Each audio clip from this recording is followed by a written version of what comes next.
Female reproductive system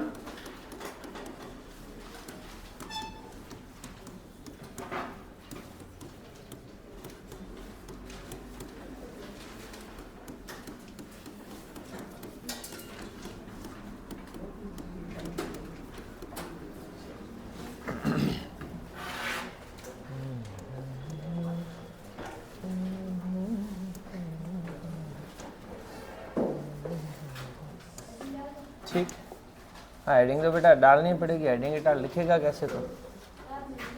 female reproductive system क्या कहते हैं बेटा? मादा जनन। अरे बेटा तंत्र नहीं, फिर तू तंत्र कर रहा है। मादा जनन तंत्र। नर के ऊपर बेचारे के ऊपर तूने तंत्र किया था और वो पूरा हो गया लास्ट वाली क्लास में। आज अपने पास में मादा जनन तंत्र, जिसको अपन बोलते हैं फीमेल रिप्रोडक्टिव सिस्टम। हाँ बेटा इधर ध्यान दो। जैसा हमने बात किया था क्लास के इंट्रोडक्शन के अंदर कि ह्यूमन ऐसी प्रजाति है जो क्या करती है? लैंगिक द्विरूपता दर्शाती है। लैंगिक द्विरूपता का मतलब है कि एक ही जाति जो दो रूपों में पाई जाती है, राइट। एक रूप को हमने डिस्कस कर लिया था जिसको अपने नर बोला था, और दूसरा जो रूप है वो फीमेल के रूप में पाया जाता है। और दोनों में क्या द्विरूपता है, क्या अंतर है, क्या डिफरेंसेज है, वो हमने पहली क्लास के अंदर देख लिए थे कि मेल के अंदर जैसे जो वॉइस होगी लो पिच होगी, फीमेल में हाई पिच होगी।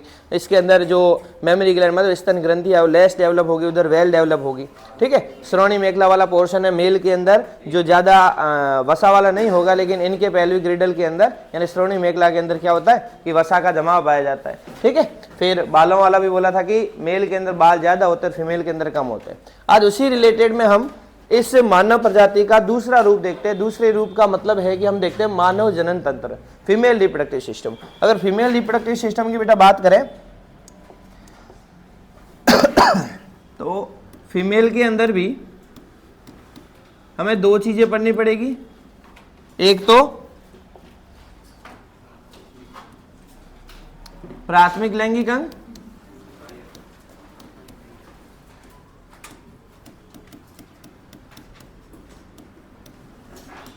और दूसरा सहायक लैंगिक। इससे हम बोलते हैं प्राइमरी सेक्स ऑर्गन और इसे एक्सेसरी सेक्स ऑर्गन। चलो, वहां प्राथमिक लैंगिक अंग के रूप में नर में कौन था? वर्षण। यहां क्या हो जाएगा? अंडा ना कह के हम क्या कहेंगे? अंडाशय, जिसको अपन बोलते हैं ओवरी। उसके अलावा सहायक लैंगिक अंग के अंदर हम बात करेंगे तो सबसे पहले गर्भाशय, जैसे हम बोलते हैं यूटेरस, इसे हम वॉम्ब भी कहते हैं। उसके बाद में फैलोपियन ट्यूब, फैलोपियन नलिका या फैलोपियन ट्यूब भी कहते हैं, ठीक है। उसके बाद में बात करते हैं योनि, जिसे हम बोलते हैं वजाइना। वजाइना और गर्भाशय के बीच का पार्ट कहलाता है सर्विक्स। क्या कहलाता है? सर्विक्स।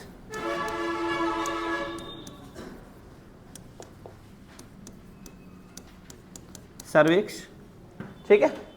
अंडाशय तो पहले हमने कर लिया, जो प्राथमिक लैंगिक अंग है जहां अंडों का निर्माण होगा, अंडे का निर्माण होगा। एक्सेसरी में गर्भाशय आ जाता है।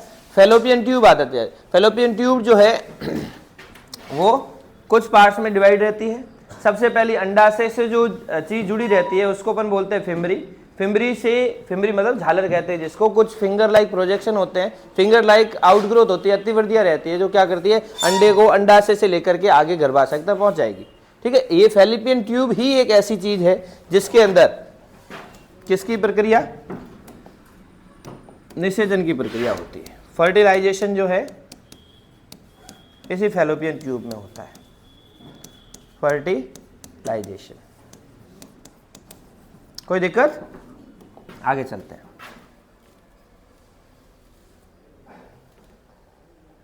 दिख रहा है यहां तक? ओके, फैलोपियन ट्यूब की बात करें तो इसी फैलोपियन ट्यूब को आगे चल करके कितने पार्ट में, सबसे पहला पार्ट रहता है इनफंडिब्यूलम, इनफंडिब्यूलम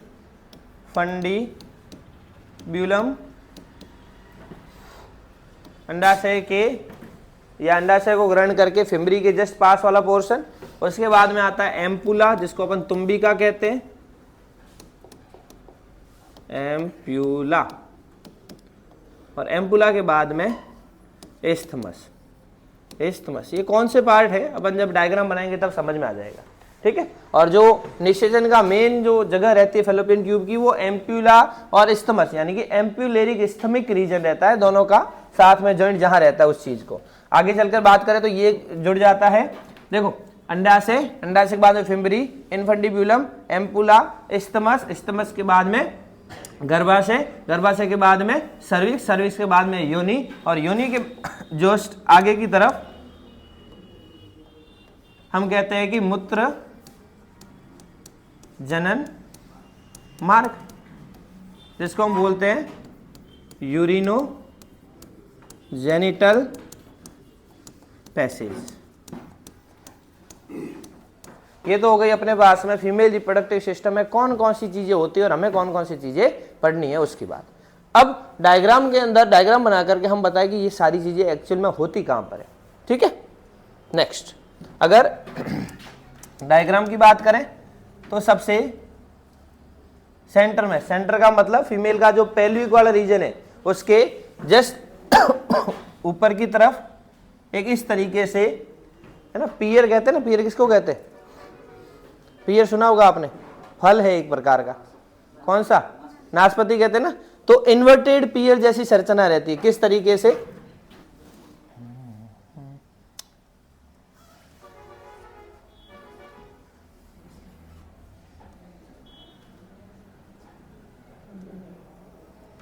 इस तरीके से।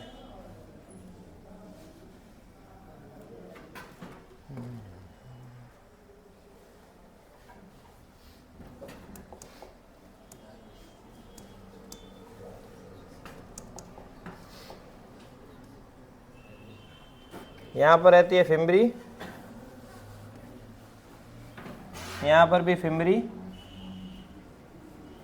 और यहां से अटैच रहते हैं एक जोड़ी, कौन, अंडाशय, तो इस तरीके से यहां से जुड़े रहते हैं। सेम इधर भी अंडाशय,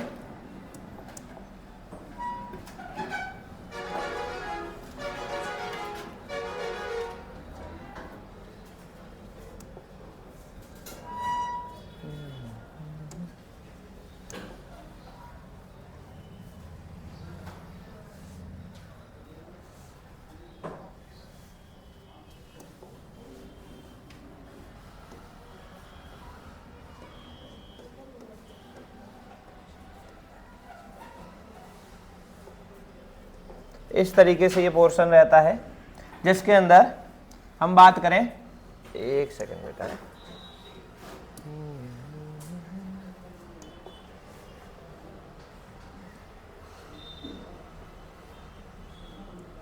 ये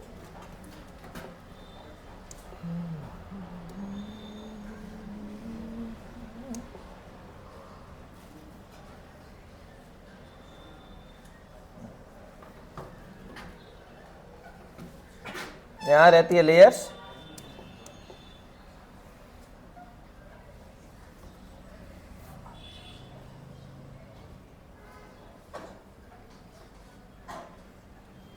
सेम इधर,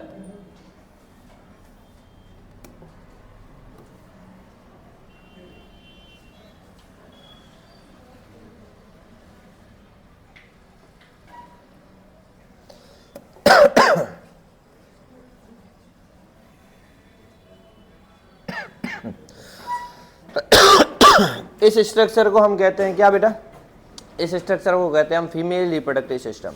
अब इसमें कौन कौन सी चीज है, पहली बात की हमने किसकी, अंडाशय की, तो ये अपने पास में अंडाशय,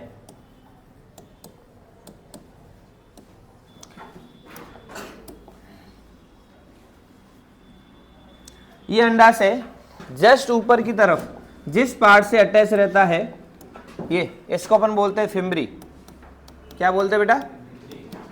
या इसको कहते हैं किशन, क्या कहते हैं बेटा इसको? झालर। ओके, जस्ट इसके ऊपर वाला पोर्शन, ये इसको बोलते हैं झालर के जस्ट ऊपर वाला इनफंडिब्यूलम। इनफंडिब्यूलम।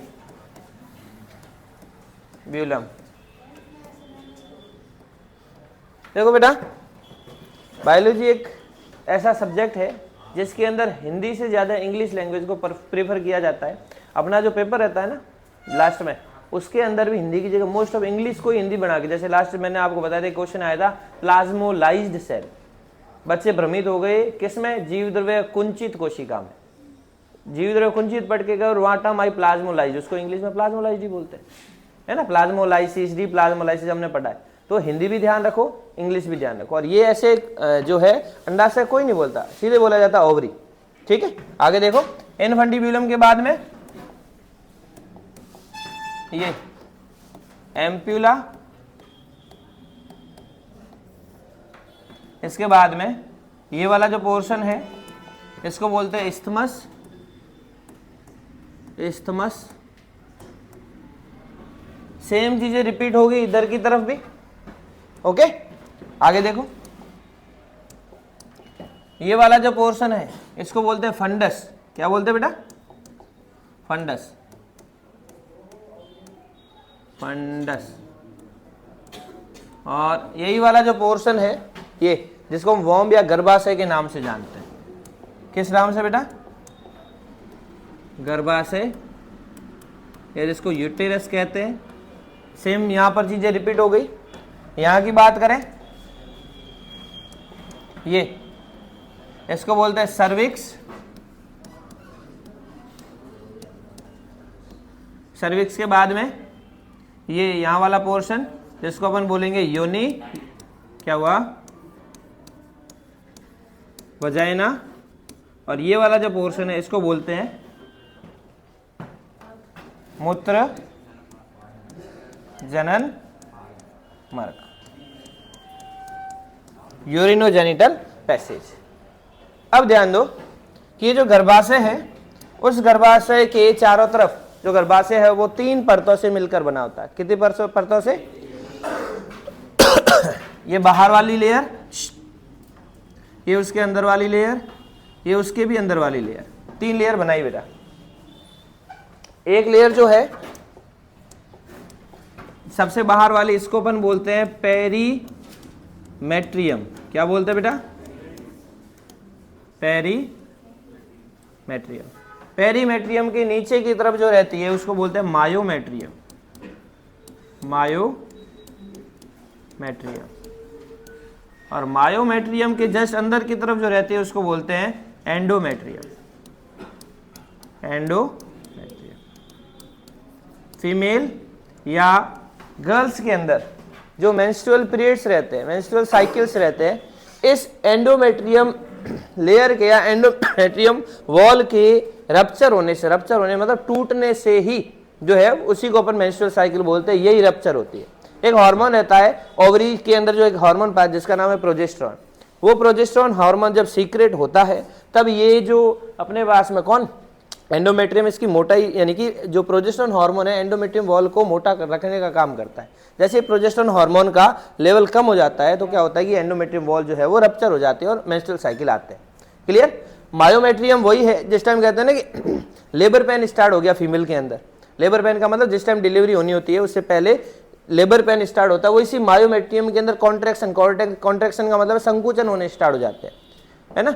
यहाँ पर ये वाली साइड ऐसी है जहां पर क्या होता है कि इधर से अंडा निकलेगा, अंडा यहां से होता हुआ यहां आएगा, यहां पड़ा रहेगा जब तक यहां से स्पर्म, स्पर्म का मतलब शुक्राणु अगर प्रवेश करता है तो वो यहां आकर के इसमें मिलता है और निषेचन होता है। निषेचन होने के बाद में जो अंडा है यानी एग है वो यहां आकर के इस वॉल के अंदर धस जाता है। किसमें? इस वॉल में। जैसे ही वॉल में धसेगा तो क्या होगा? प्रोजेस्टेरॉन हार्मोन ओवरी से सीक्रेट होगा, जो इस, अगर वॉल में धसना है तो वॉल को मोटा भी तो रहना पड़ेगा, अगर स्पर्म से अंडा जो है निषेचित हो जाता है और जाइगोट यानी युग्मनज बन जाता है, वो जाइगोट जो है वो यहाँ आकर के धसेगा तो एंडोमेट्रियम वॉल को मोटा रहना पड़ेगा। मोटा रहने के लिए प्रोजेस्टेरोन हार्मोन हेल्प करता है। अगर स्पर्म नहीं आता है तो क्या होता है, अंडा जो है वो वापस एकदम डीजनरेट हो जाता है। डीजनरेट का मतलब बिल्कुल खत्म हो जाता है और एंडोमेट्रियम वॉल जो है वापस दूसरे महीने जैसा मेंस्ट्रुअल साइकिल यानी प्रोजेस्टेरोन हार्मोन का जो सीक्रेशन है वो कम हो जाएगा तो वापस मेंस्ट्रुअल साइकिल जो है वो आने स्टार्ट हो जाएंगे। ठीक है, ये प्रोसेस रहता है इस पूरे फीमेल रिप्रोडक्टिव सिस्टम के अंदर। अब हम बात करते हैं, फर्स्ट अपने पास में क्या था, ओवरी।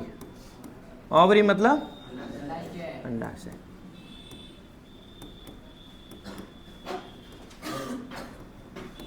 अगर अंडाशय की बात करें बेटा,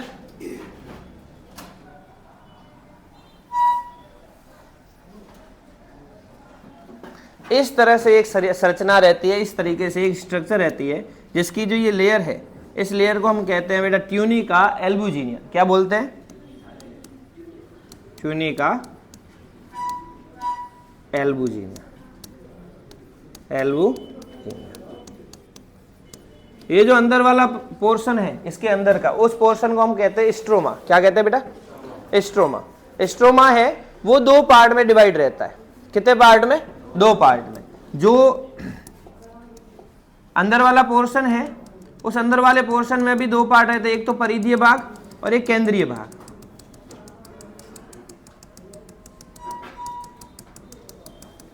इस तरीके से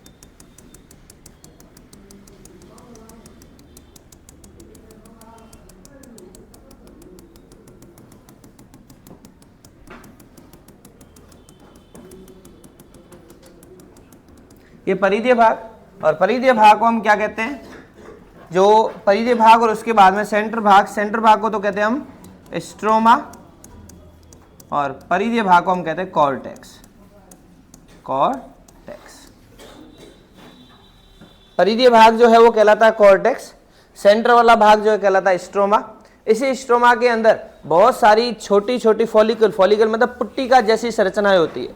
अगर देखें तो ये अपने पास में ब्लड वेसल मतलब कि जो रक्त वाहिनियां रहती है, ठीक है,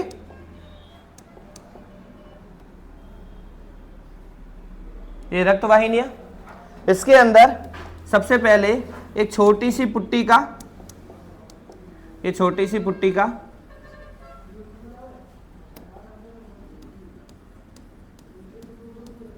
ऐसी, जिसको अपन बोलते हैं प्राथमिक पुट्टिका। यही प्राथमिक पुट्टिका आगे चल करके मैच्योर होगी तब इसके सेंटर में एक स्ट्रक्चर बनेगी जिसको अपन बोलते हैं सेकेंडरी oocyte, जो आगे चल करके अंडा बनाएगी। क्योंकि हमें तो क्या एग का फॉर्मेशन करना है। अंडा से किसका निर्माण करती है? अंडा से या ओवरी अंडे का निर्माण करती है या ओवम का निर्माण करती है? वही ओवम चल करके कहाँ आता है? यहां से होते हुए यहां आता है ना। तो इस ओवम का निर्माण कैसे होगा? अंदर की तरफ सेकेंडरी oocyte और इस सेकेंडरी oocyte के चारों तरफ लेयर पाई जाती है इस तरीके से। ये फिर मैच्योर होती है, मैच्योर होकर के इस तरीके की संरचना बनाएगी। ये सेकेंडरी oocyte बड़ा होगा अपने आकार में, यहां पर भी एक लेयर होगी,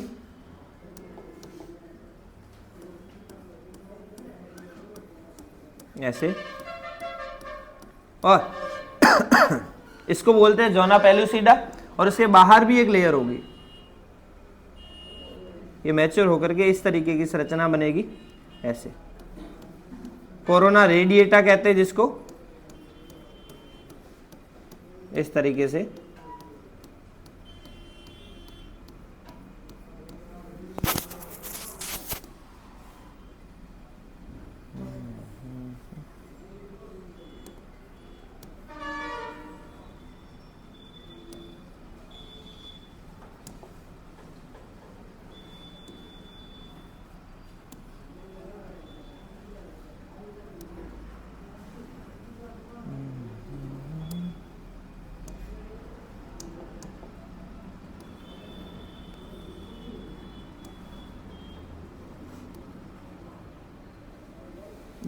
ये तो हो गई प्राथमिक पुट्टिका, द्वितीयक पुट्टिका, तृतीयक पुट्टिका। यही तृतीयक पुट्टिका आगे मैच्योर होकर के क्या कहलाएगी? ग्राफियन पुट्टिका। नाम सुना है? ग्राफियन पुट्टिका, ये ग्राफियन पुट्टिका इस तरीके से।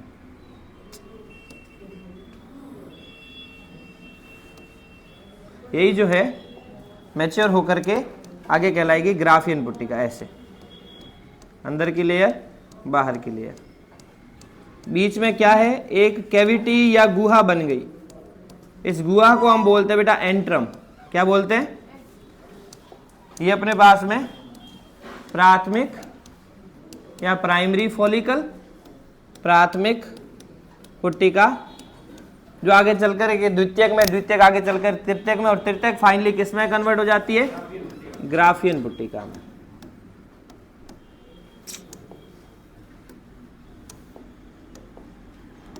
ग्राफियन पुट्टिका या ग्राफियन फॉलिकल, ग्राफियन फॉलिकल।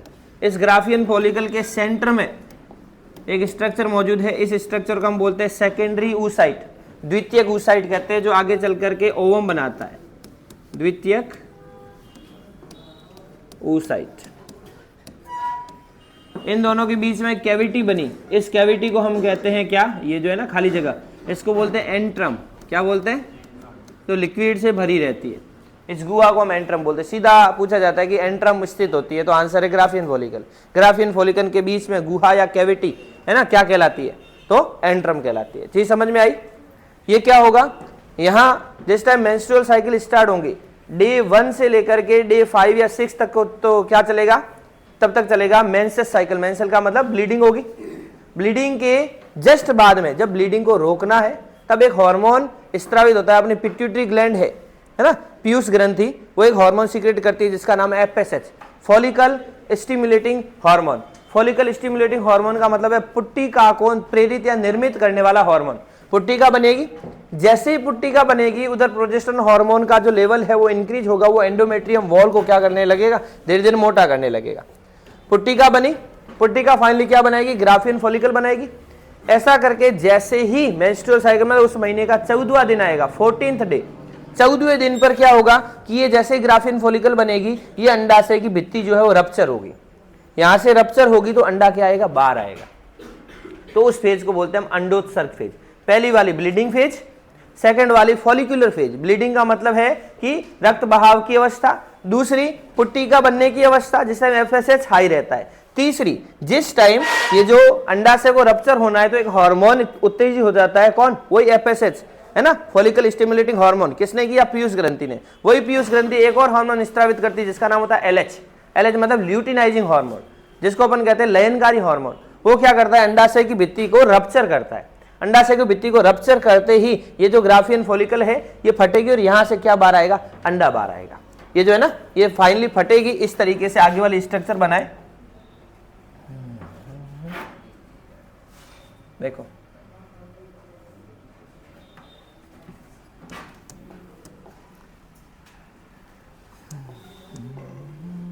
ये यहां से मैं इसको रप्चर कर रहा हूं,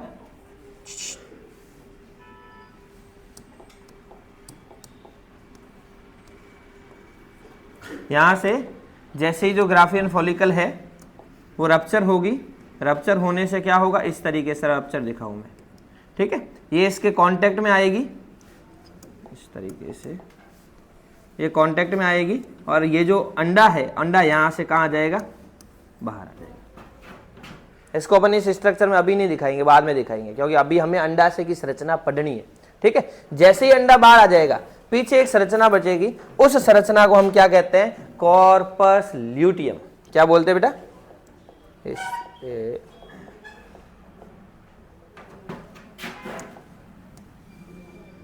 इसको मैं वापस वही पहले वाले हिसाब से कर रहा हूं, ऐसे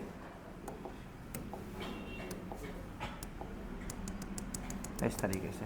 अंडा जैसे ही बाहर आएगा, अंडे के बाहर आने के बाद में पीछे की जो ऐसी स्ट्रक्चर बचेगी, ऐसे ये अंडा जो है यहाँ से आ गया बाहर। पीछे जो संरचना बचेगी उस संरचना को हम कहेंगे, ये इसको हम बोलेंगे कॉर्पस। कॉर्पस, अरे कॉर्पस, यही कॉर्पस ल्यूटियम ऐसी स्ट्रक्चर है, मैं बार बार एक नाम रिपीट कर रहा हूँ, progesterone hormone, progesterone hormone, progesterone hormone, यही कॉर्पस ल्यूटियम उसी प्रोजेस्टेरोन हार्मोन का स्त्रावण करती है। ये प्रोजेस्टेरोन हार्मोन का स्त्रावण करेगी, फिर लास्ट में एक बिल्कुल अपहासित संरचना में बदल जाएगी, ऐसी इस तरीके से, और इस संरचना को बोला जाता है कॉर्पस एल्बिकेंस। क्या बोलते हैं बेटा? कॉर्पस एल्बी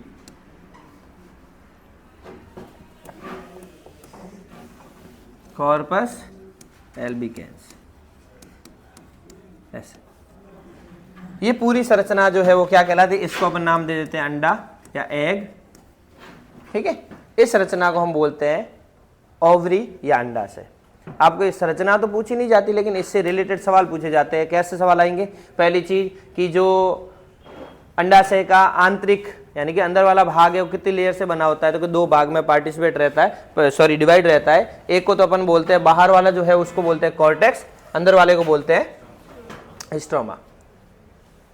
एंट्रम किस में पाई जाती है? तो कि पुट्टिका के अंदर पाई जाती है, तृतीयक पुट्टिका कह सकते हैं या ग्राफियन फॉलिकल कह सकते हैं। प्रोजेस्टेरोन का हार्मोन कौन स्त्रावित करता है? तो कॉर्पस ल्यूटियम स्त्रावित करता है, ठीक है। अंडोत्सर्ग की अवधि कितनी होती है? तो 14वें दिन, मोस्ट ऑफ 10वें से 17वें दिन बोला जाता है, लेकिन 14वां दिन ऐसा है जिसको अपन अंडोत्सर्ग की अवधि कहते हैं।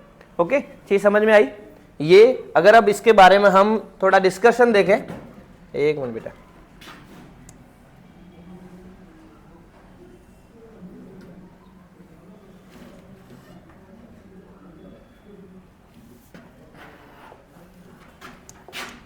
अंडाशय के बारे में हम क्या लिखेंगे? फर्स्ट पॉइंट बताओ। अंडाशय कितनी जोड़ी? एक जोड़ी। दो जोड़ी नहीं बेटा, दो तो होते हैं, एक जोड़ी। स्थिति कहाँ रहते हैं? गर्भाशय के दोनों तरफ, दोनों तरफ। किसका निर्माण करते हैं? अंड या ओवम का निर्माण करते हैं, ठीक है। अंडाशय की जो परत है क्या कहलाती है? ट्यूनिका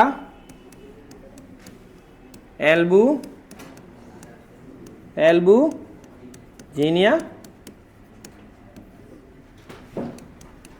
इस अंडाशय का आंतरिक भाग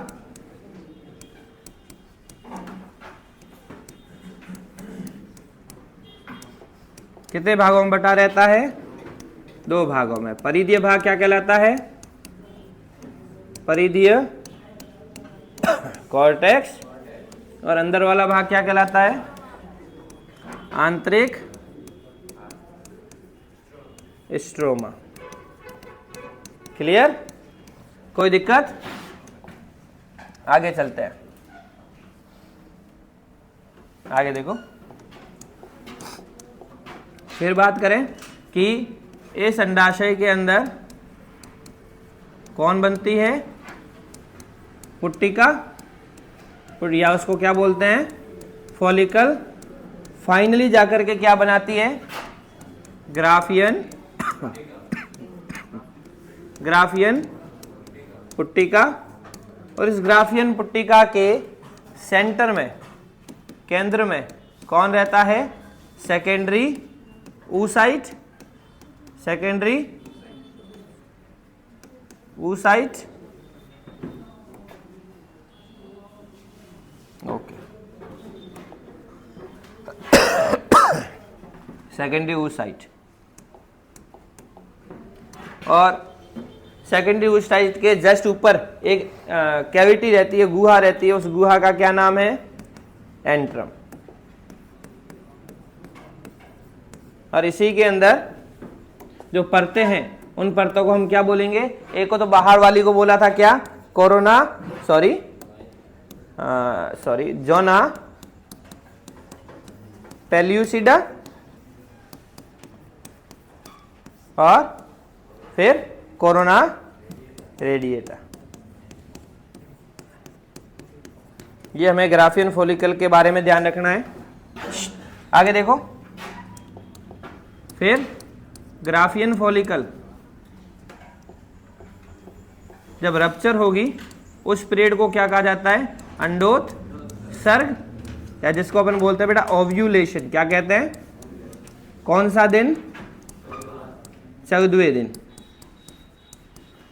14वें दिन, या फिर बोला जाता है 10वें से, मोस्ट ऑफ द 14वां दिन रहता है, ठीक है। तो अपन 14वें दिन को रेफर करेंगे, प्रीफर करेंगे कि 10 से 17वां दिन जो है उसको अपन बोलते हैं कि पीरियोडिक एब्स्टिनेंस, यानी इन दिन जो एग बनना या एग निषेचित होना या आगे अंडा सॉरी वो वॉल के अंदर एम्बेडेड होना, वो वाला पीरियड माना जाता है। कौन सा दिन बताया बेटा? 14वां दिन। इस दिन होता क्या है?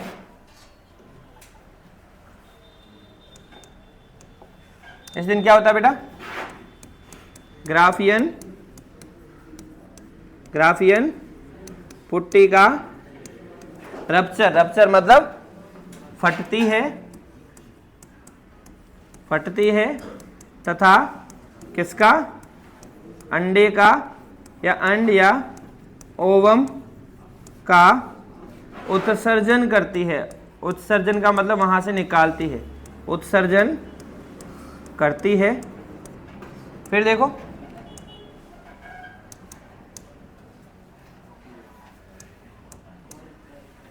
एक मिनट,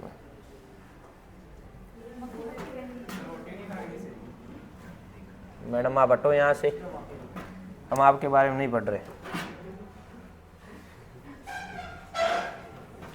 चलो,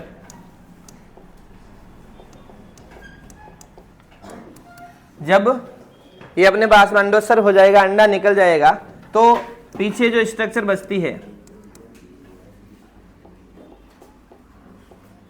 ठीक है, अंडोत्सर्ग के पश्चात जो स्ट्रक्चर रहेगी, संरचना रहेगी, संरचना, उसे हम क्या कहेंगे? क्या बोलेंगे बेटा? Corpus luteum. यहां एक इंपॉर्टेंट चीज बता रहा हूं, ये कॉर्पस ल्यूटियम ही एक ऐसी संरचना है जो किसका? प्रोजेस्टेरोन हार्मोन का स्त्रावण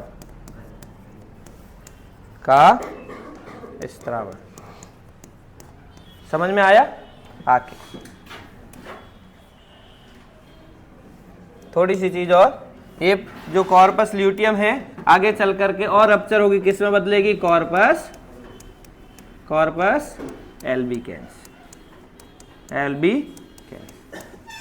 this is all about ovary और अंडाशय। ये समझ में आई? एक बार वापस,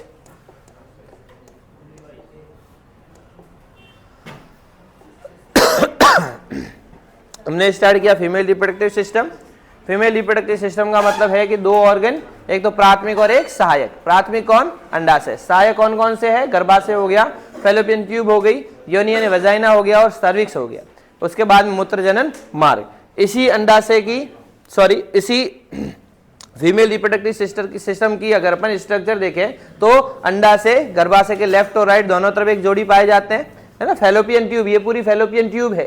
यहाँ हमने आगे की तरफ लिखा है इसलिए यहाँ नहीं लिखा। फैलोपियन ट्यूब भी एक जोड़ी पाई जाती है, मतलब लेफ्ट और राइट में पाई जाती है गर्भाशय के। कौन कौन सी? फिम्बरी के ऊपर इन्फंडिबुलम, एम्पुला, इस्थमस और आगे चल करके फंडस। फंडस मतलब जो गर्भाशय का ऊपर का जो फैला हुआ या गुंबद जैसा आकार रहता है, स्ट्रक्चर रहती है, उसको अपन फंडस कहते हैं। बीच में गर्भाशय, और गर्भाशय के लिए कितनी लेयर रहती है? 3। कौन कौन सी? Perimetrium, myometrium, endometrium. एंडोमेट्रियम वही लेयर है जिस टाइम फीमेल्स के अंदर मेंस्ट्रुअल साइकिल रहते हैं तब इसी का रप्चर होता है और इसी के रप्चर से ब्लीडिंग होती है। मायोमेट्रियम वही लेयर है जिस टाइम डिलीवरी के टाइम लेबर पेन स्टार्ट होता है ना, तो वो लेबर पेन इसी मायोमेट्रियम में कॉन्ट्रैक्शन का मतलब संकुचन होने से स्टार्ट होता है। फिर सर्विक्स हो गई, सर्विक्स के बाद में योनि हो गई, मूत्रजनन मार्ग हो गया। हमने फिर समझी अंडाशय की स्ट्रक्चर। इस स्ट्रक्चर को समझना और अच्छे से देखना कि अंडाशय है, उसकी जो लेयर रहती है उसको अपन बोलते हैं ट्यूनिका एल्बुजिनिया। उसके अंदर जो सेंट्रल पोर्शन है, उस सेंट्रल पोर्शन को हमने दो भागों में बांटा। परिधीय जो था उसको हमने कॉर्टेक्स बोला और अंदर का जो था उसको हमने स्ट्रोमा बोला। इसी स्ट्रोमा के अंदर क्या रहता है? ब्लड वेसल्स भी रहती है, कुछ पुट्टी का जैसी संरचनाएं रहती है जो फाइनली किसमें, ग्राफियन पुट्टिका में बदल जाती है। और ग्राफियन पुट्टिका की स्ट्रक्चर जो है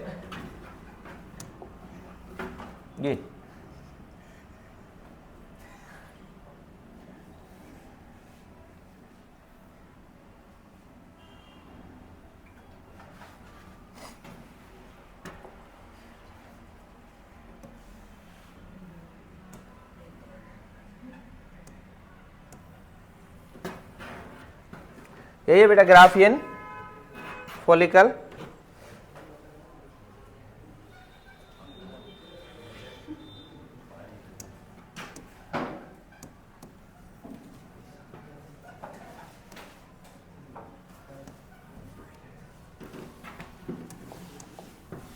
ये ग्राफियन फॉलिकल वाली स्ट्रक्चर।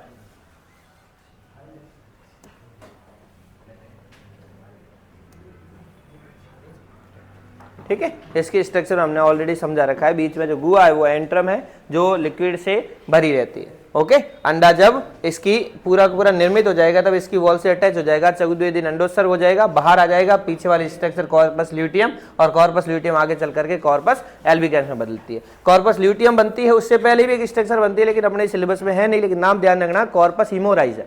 क्या बोलते हैं, कॉर्पस हीमोराइजा, उसके बाद में कॉर्पस ल्यूटियम, फिर कॉर्पस एल्बिगेंस, और इसी को हमने रिटन फॉर्म में भी लिखा है। ओके,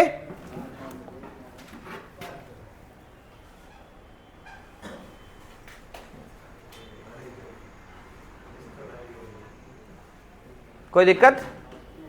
तो this is all about our today session. चलो।